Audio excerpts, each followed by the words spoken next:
कोल्हापूर जिल्ह्याला आज red alert जारी करण्यात येतोय।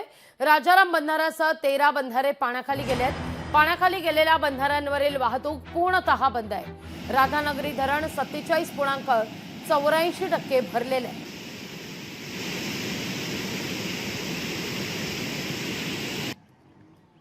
गेल्या आठवड्याभरापासून कोल्हापूर शहराबरोबरच ग्रामीण भागात जोरदार अशा पावसानं हजेरी लावली।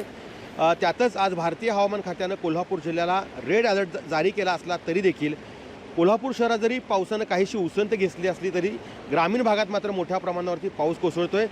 आता आपण आढावा घेतोय कोल्हापूरच्या या पंचगंगा नदीपात्रात। सध्या आपण हे पाण्याचे दृश्य पाहतोय। या ठिकाणी खरं तर मोठ्या प्रमाणावरती पाण्याची आवक पंचगंगा नदीपात्रात झाल्याचं आपल्याला या ठिकाणी पाहायला मिळतोय।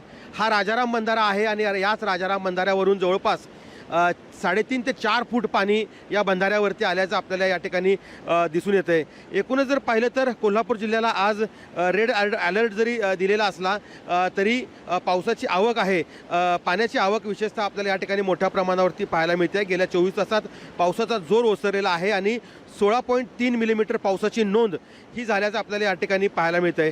पंचगंगा नदीची पाणी पातळी ही 19 फूट 5 इंचावरती सध्या आलेली आहे आणि 13 बंधारे आहेत ते पाण्याखाली गेलेले आहेत। त्यामुळे वाहतूक खरं तर या सगळ्या मार्गावरील बंद आहे। मात्र पर्यायी मार्गाने वाहतूक सुरू असल्याचं देखील या ठिकाणी पूर नियंत्रण कक्षाच्या वतीनं सांगण्यात आलेलं आहे। रस्त्यावरती पाणी आल्यामुळे खरं तर एक राज्यमार्ग आणि 3 जिल्हा मार्ग देखील वाहतुकीसाठी बंद करण्यात आलेले आहेत। मात्र पर्यायी मार्गाने वाहतूक सुरू असल्याचं देखील सांगितलं गेलं आहे। या सगळ्या पडणाऱ्या पावसामुळे शेतीचं देखील अपरिमित नुकसान जे आहे ते या ठिकाणी झाल्याचं आपल्याला दिसून येतंय आणि तात्काळ पंचनामे करून नुकसान भरपाई मिळावी अशी मागणी देखील शेतकरी या ठिकाणी करताना पाहायला मिळतात। मात्र आज रेड अलर्ट असल्यामुळे कुठेतरी भारतीय हवामान खात्याने ह्या सगळ्या सूचना दिल्यामुळे जिल्हा आपत्ती व्यवस्थापन आणि जिल्हा प्रशासन या सगळ्या आपत्तीचा सामना करण्यासाठी सज्ज झाल्याचं आपल्याला पाहायला मिळतंय। सतेज औंधकर, लोकशाही मराठी, कोल्हापूर। लोकशाही मराठी ऐका, पहा, जागरूक रहा।